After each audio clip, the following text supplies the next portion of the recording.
городе Павлодаре обратилась жительница, которая просила принять меры в отношении хозяина собаки, которая бегала по улице Жамбульской, кидалась на прохожих. Прибывшим на место участковым инспектором полиции был установлен хозяин данной собаки и привлечен по статье к административной ответственности по статье 407 прим. 2. Уважаемые жители, уведомляем вас, согласно правилам выгула домашних животных, запрещено выгуливать собак без намордника и поводка.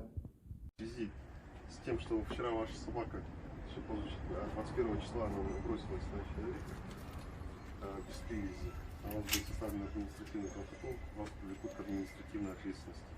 В течение 7 дней вы имеете право оплатить 50% скидку. Если вы не сможете, то там будет уже сумма в 2 раза больше. То есть скидка заканчивается. Так, ознакомьтесь, пожалуйста, с протоколом.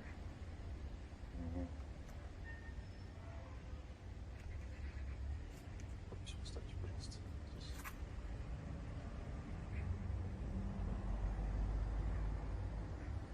Все.